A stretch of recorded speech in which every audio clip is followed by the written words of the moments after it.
तो दोस्तों एक बार फिर से आपका स्वागत है हिंदी साहित्य में। हिंदी साहित्य के हिंदी कहानी के तहत हम आज कहानी देखेंगे परिंदे भाग 2।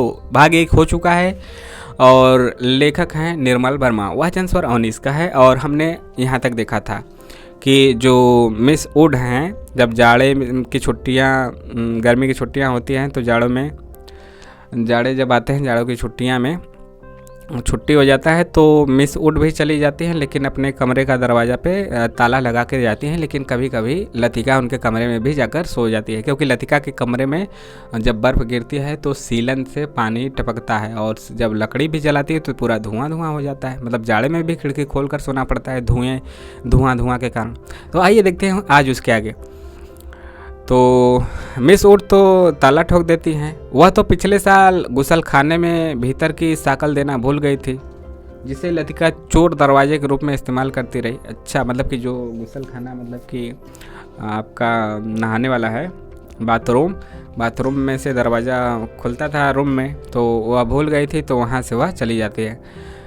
पहले साल अकेले में उसे बड़ा डर लगता था। छुट्टियों में मतलब पूरा जैसे हॉस्टल है कई रूम का, अब सभी लोग चले गए तो अकेले ही रहने में भी डर लगेगा, कहीं पे भी किसी को भी। कल्पना कीजिए, पहले साल अकेले में उसे बड़ा डर लगता था। उसे मतलब लतिका को। कौन है लतिका? वार्डन है हॉस्टल की, लड़कियों के हॉस्टल के वार्डन। छुट्टियों में सारे स्कूल और हॉस्टल के कमरे साए साए करने लगते थे, साए साए साए। डर के मारे उसे जब भी कभी नींद नहीं आती थी तब वह करीमुद्दीन को रात में देर तक बातों में उलझाए रखती। बातों में जब खोई सी सो जाती, मतलब उसका नौकर एक रहता था, वह अकेली थी। नौकर तो दूर था, मतलब नौकर अपने कमरे में सोएगा, या यहाँ पे तो मतलब एक तरह से अकेली ही थी। तब करीमुद्दीन चुपचाप लैंप बुझाकर चला जाता।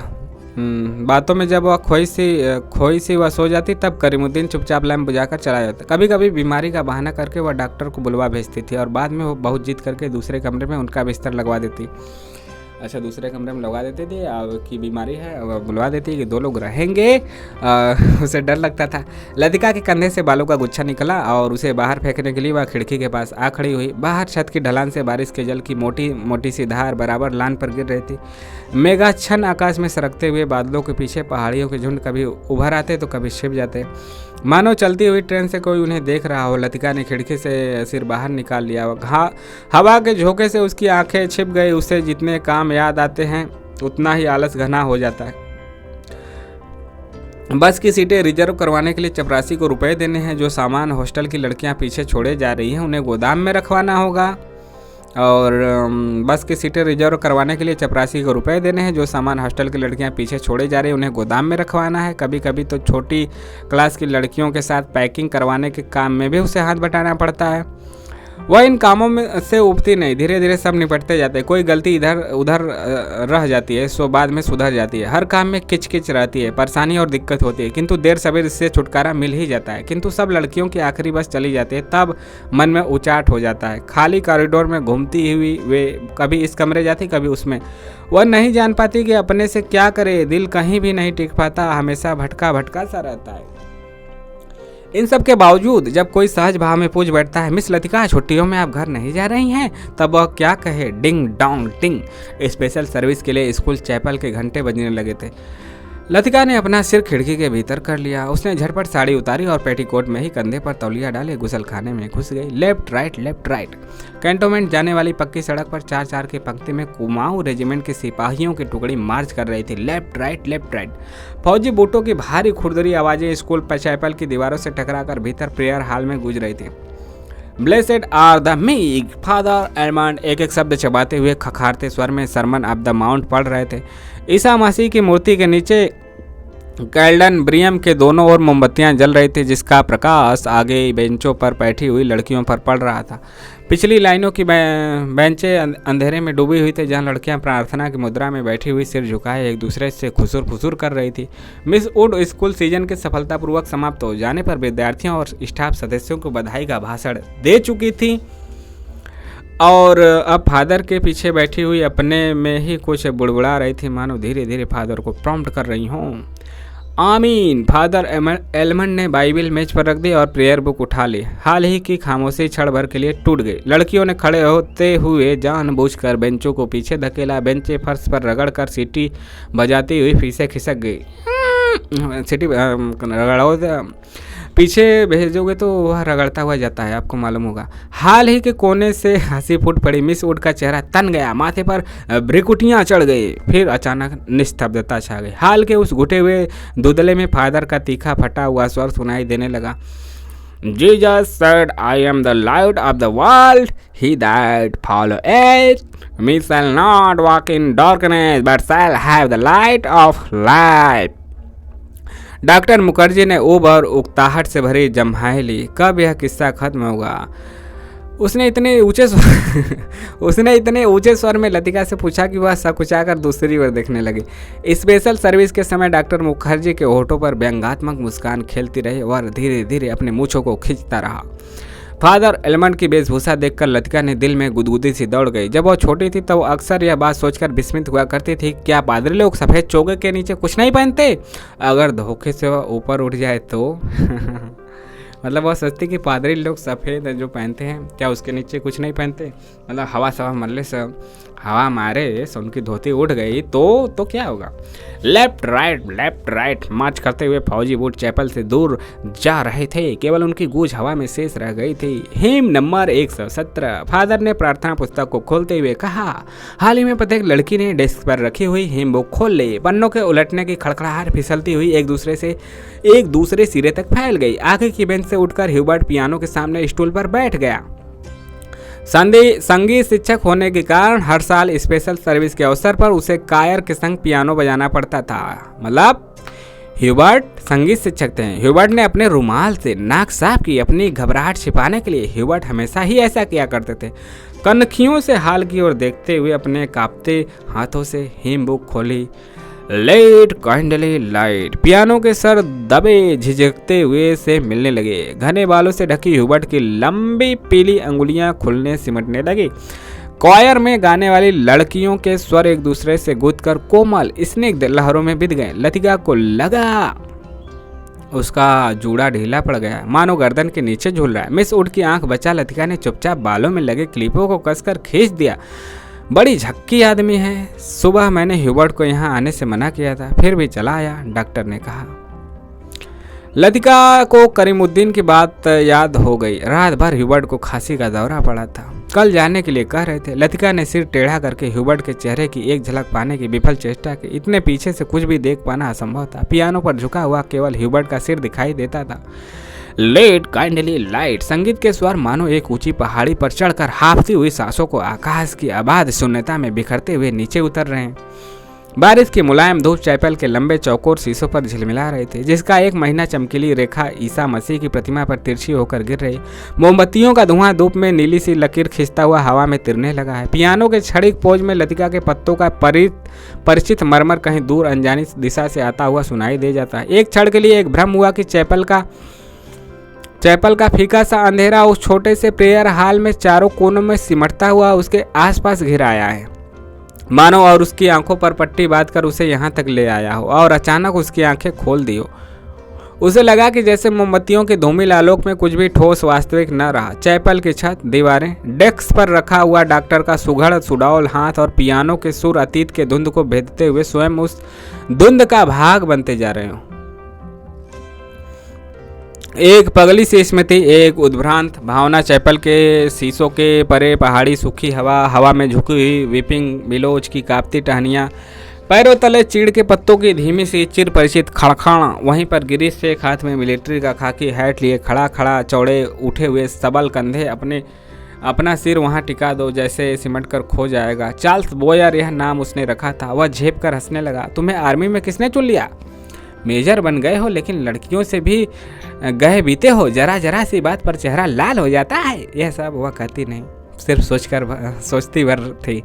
सोचा था कभी कहूँगी, वह कभी नहीं आया। बुरुस का लाल फूल लाए हो ना? झूठे खाकी कमीज के जिस जेब पर बैच चिपके थे उसमें से मूसा हुआ बुरुस का फूल निकल आया।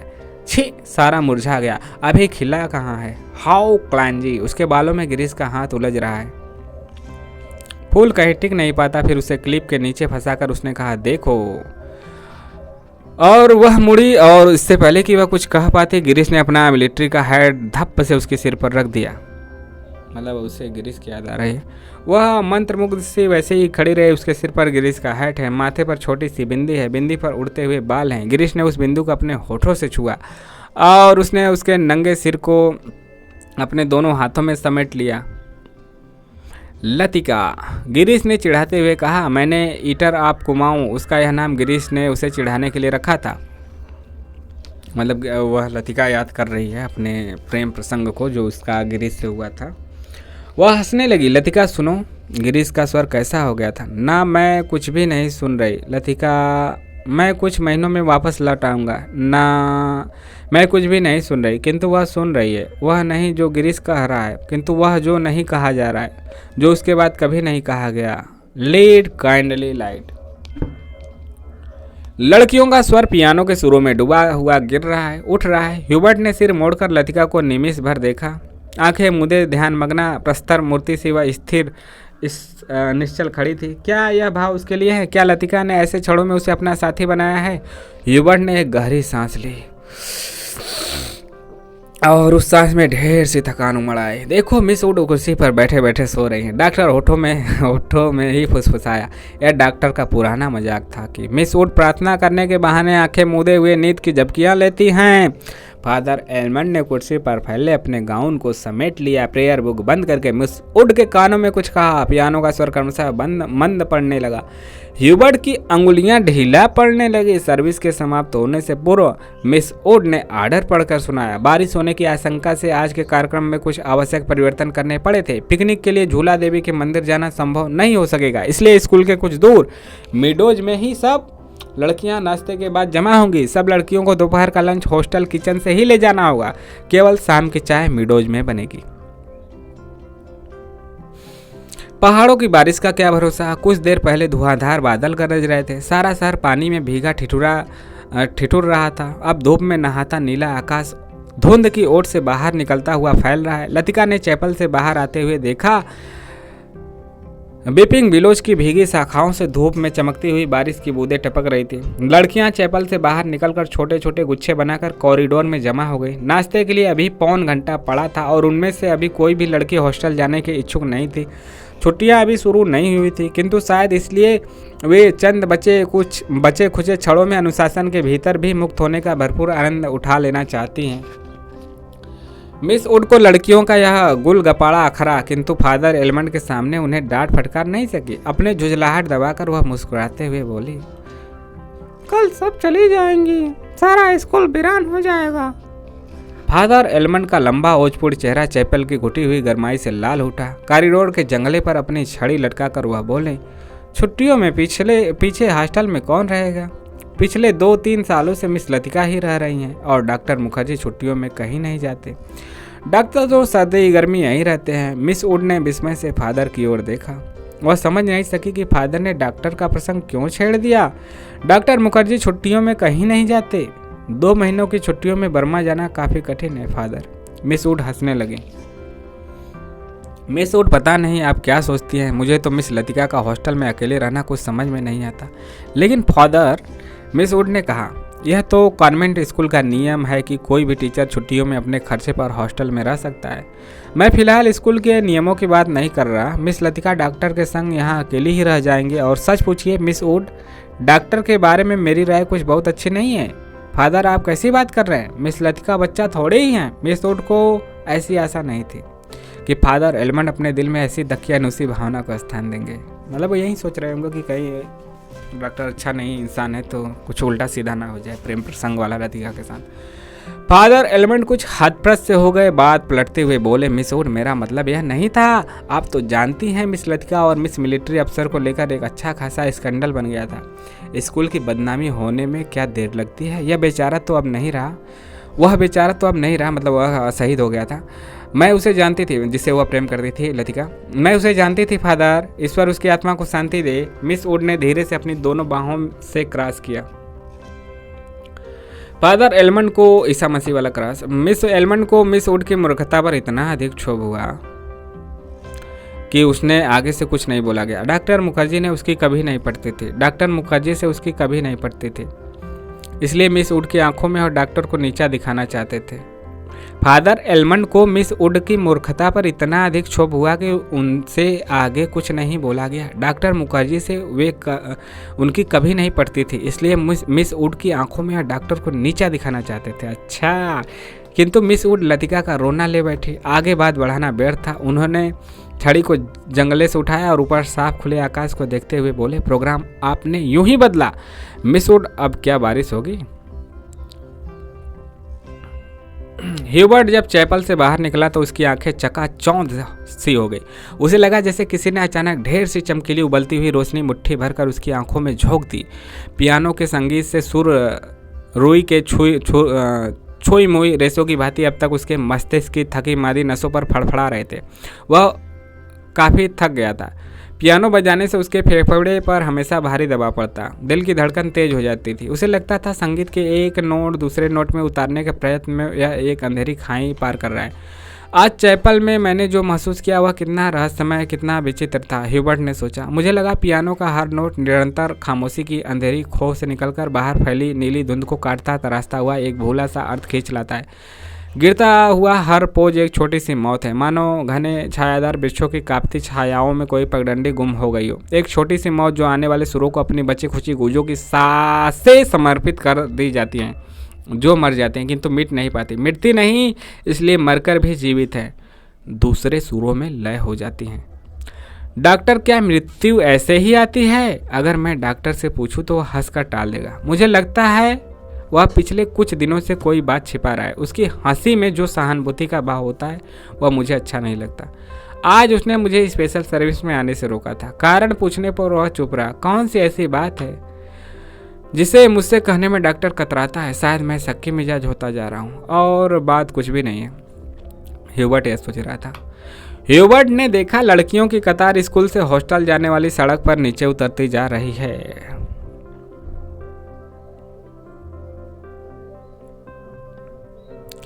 उजली धूप में उनके रंग बिरंगे रिबन, हल्की आसमानी रंग की फ्राकें और सफ़ेद पेटियां चमक रही हैं। सीनियर कैम्ब्रिज की कुछ लड़कियां ने चैपल की वाटिका के गुलाब के फूलों को तोड़कर अपने बालों में लगा लिया।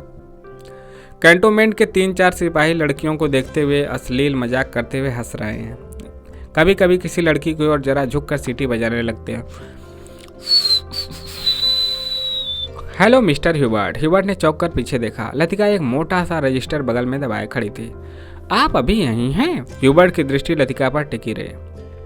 वह क्रीम रंग की पूरी बाहों की ऊनी जैकेट पहनी थी। कुमाऊनी लड़कियों की तरह लतिका का चेहरा गोल था। धूप की तपन से पका गेहुआ रंग कहीं कहीं हल्का सा गुलाबी हो आया था, मानो बहुत धोने पर भी गुलाल के कुछ धब्बे इधर उधर बिखर रहे हों। उन लड़कियों के नाम नोट करने थे जो कल जा रही हैं, सो पीछे रुकना पड़ा। आप भी तो कल जा रहे हैं मिस्टर ह्यूबर्ट? अभी तक तो यही इरादा है। यहाँ रुककर भी क्या करूँगा? आप स्कूल की ओर जा रही हैं, चलिए। पक्की सड़क पर लड़कियों की बड़ी जमा थी, इसलिए वे दोनों पोलो ग्राउंड का चक्कर काटती हुई पगडंडी से नीचे उतरने लगे। हवा तेज हो चली। चीड़ के पत्ते के झोंके संग संग टूटकर पगडंडी पर ढेर लगाते जाते थे। ह्यूबर्ट रास्ता बनाने के लिए अपनी छड़ी से उन्हें बुहार कर दोनों ओर बिखेर देता था। लतिका पीछे खड़ी हुई देखती रहती थी। अल्मोड़ा की ओर से आते हुए छोटे छोटे बादल रेशमी रुमालों से उड़ते हुए सूरज के मुंह पर लिपट से जाते, फिर हवा में बह निकलते थे। इस खेल में धूप कभी मंद, कभी फीकी सी पड़ जाती, कभी तेज, कभी अपना उजला आंचल खोलकर समूचे शहर को अपने में समेट लेती। तो आज का कहानी जो निर्मल वर्मा की कहानी है परिंदे, इसका वाचन भाग 2 आज यहीं तक। हम इसके बाद भाग 3 आखिरी भाग में मिलेंगे। आपको यह कहानी कैसी लग रही है, कैसी लगी, कमेंट करके बताइएगा। अपने सुझाव और शिकायत दीजिएगा, उसका इंतजार रहेगा। मिलेंगे नेक्स्ट वीडियो में। जय हिंद, जय भारत। लेकिन जाने से पहले अच्छा लगा हो तो लाइक शेयर सब्सक्राइब करना ना भूले। मिलेंगे नेक्स्ट वीडियो में। जय हिंद, जय भारत। आपका दिन शुभ हो।